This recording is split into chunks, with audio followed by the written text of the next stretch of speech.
기도하겠습니다.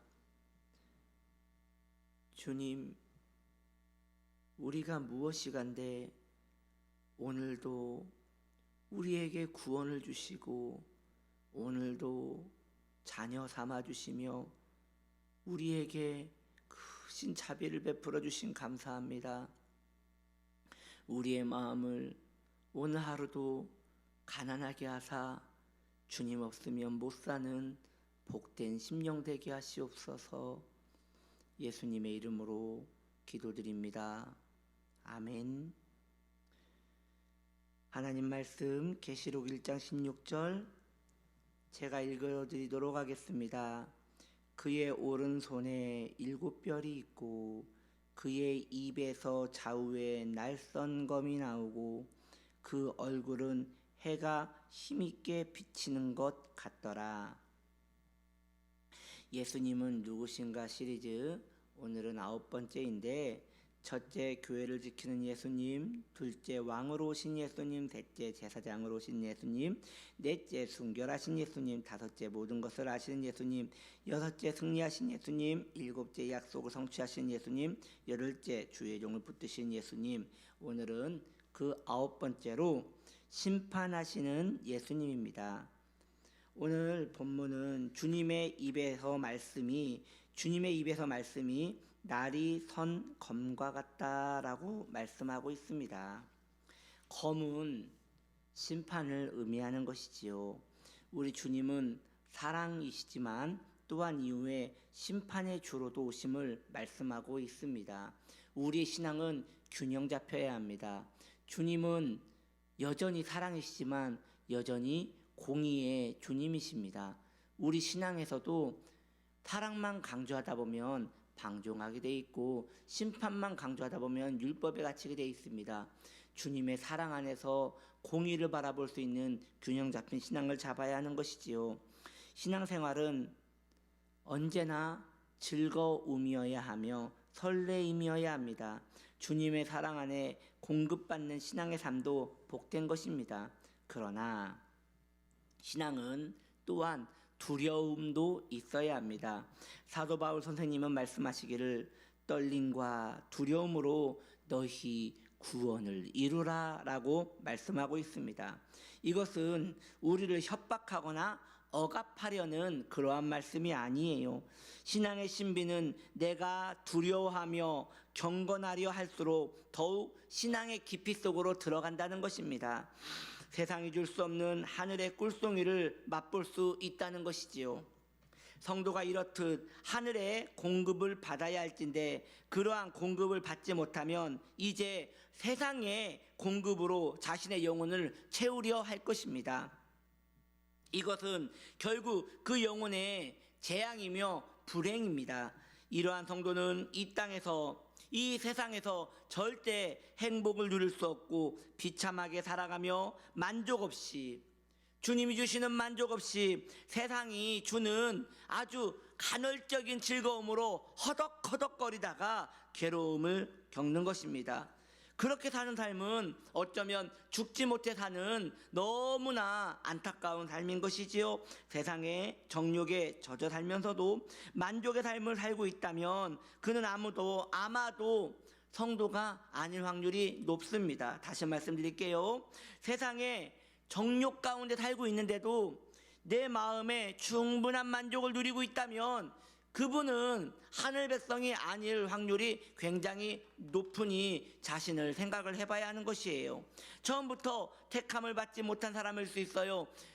그저 교회에 출석하시는 분일 수 있다는 것이에요. 부르심을 받은 성도는 그의 목전에 하늘의 꿀과 진노의 칼을 두고 살고 있습니다. 우리 주 예수께서 십자가에서 고통 가운데 죽으신 이유는 우리의 추악한 죄 때문입니다. 그리고 죄의 열매 때문입니다. 죄의 열매는 하나님과 분리됨이며 이처럼 무섭고 두려운 것이 없는 것이에요. 그런데 이 문제 때문에 주께서 십자가에서 죽임을 당하셨음에도 불구하고 성도가 그의 삶을 살아감에 있어서 아무런 거리낌이 없다는 것은 불가능한 것이에요. 주님과 분리되는 것이 가장 두려운 것이 성도의 본분이고 성도의 성품인 것입니다. 그러므로 주님의 심판의 말씀은 날이 선 칼과 같이 하나님의 은혜에서 벗어난 성도의 목전에서 뱅글뱅글 돌고 있는 것이에요.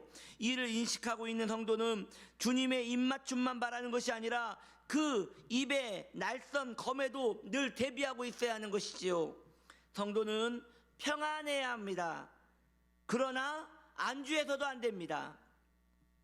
늘 주님 앞에서 설 날을, 주님 앞에서 설 심판의 날을 계산하며 살아야 하는 것이에요.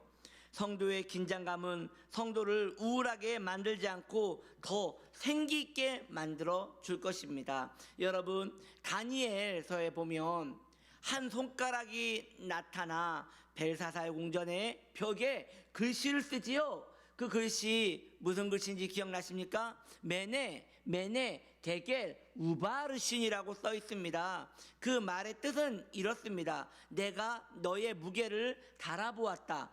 혹해서 또 달아보았다. 그런데 너의 무게가 부족하여 너를 심판하기로 하였다 라고 말하고 있습니다.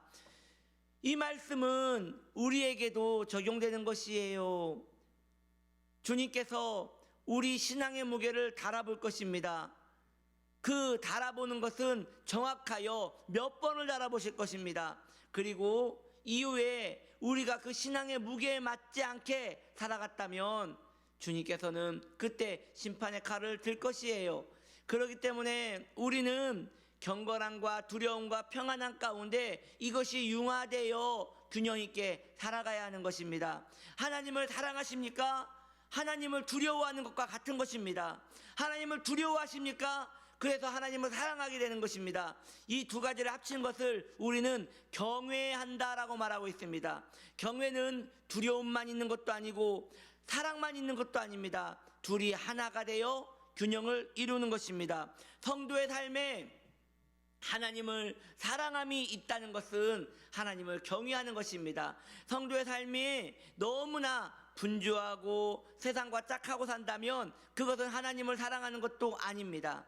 거기에 경건함과 동시에 두려움도 함께 있어야 하는 것이고 그 삶이 성도를 다시 한번 긴장감 있게 생기 있게 더 주님의 가슴에 파고들게 만드는 것이에요. 오늘도 주님 앞에서 생기가 넘치는 복된 하루를 살기를 원하신다면 하나님을 경외하십시오. 하나님을 두려워하십시오. 심판날을 준비하며 하루 살면서 주님 앞에 나아가십시오. 우리의 심판은 상급 심판 되기를 원합니다. 주님 앞에 설 때에 착하고 충성된 종아, 너의 할 일을 다 하였으니 나의 안식에 들어와 그 안식에 머물러라라고 하는 날이 우리에게 다가오기를 소망합니다.